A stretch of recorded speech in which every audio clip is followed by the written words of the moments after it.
C'est un Stade Toulousain en quête de rédemption qui se présente au Matmut Stadium. Le bonus offensif glané par le RCT Ernest Vallon n'est pas du tout bien passé dans la ville rose.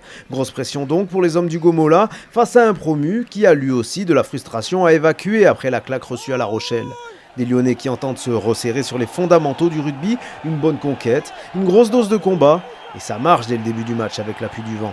Le Loup obtient une touche à 5 mètres de l'embut toulousain. Les avants rhodaniens s'organisent autour de Thibaut Privat. Le Loup, sous le coup d'un avantage, continue d'avancer à l'image de Buckle. Napoléon Lalaga vient mettre les mains dans le cambouis. Et ça paye à 8e minute de jeu. Premier essai de la partie en faveur du promu. À l'origine de l'action, un contre lyonnais après un ballon perdu au contact par Maxime Médard. Et derrière, un grand coup de pompe de Mike Harris qui oblige Paul Pérez à taper en touche en catastrophe. La touche, c'est d'ailleurs un enfer pour le Stade Toulousain dans cette première période.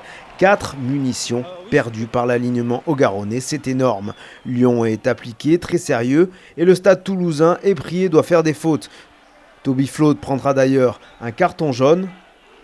Malheureusement pour lui, Frédéric Michalak est dans un très bon jour au pied. Avec une transformation et 3 pénalités, il porte la marque à 16-3, puis 19-3 après une 4e pénalité qui fait suite à cette faute toulousaine devant la ligne d'en but. Et il est encore là pour corser l'addition. 5 sur 5 au but pour l'ancien Toulonnais.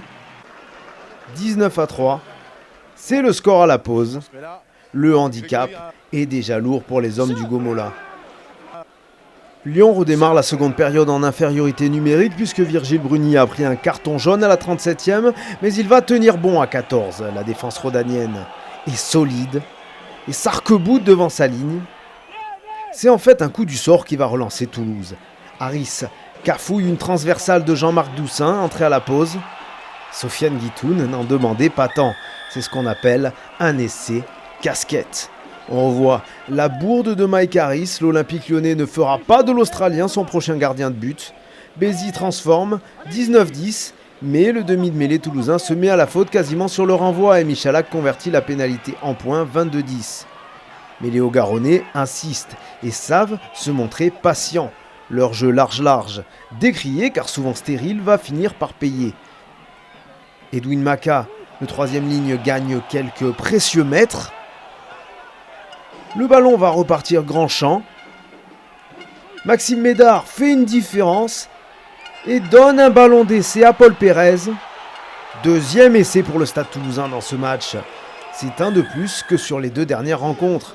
Et cela remet surtout en selle les partenaires de Thierry Dussautoir qui reviennent dans les clous du bonus défensif. Malheureusement pour eux, Census Johnston et Edwin Maka vont prendre presque coup sur coup 2 cartons jaunes dans la foulée.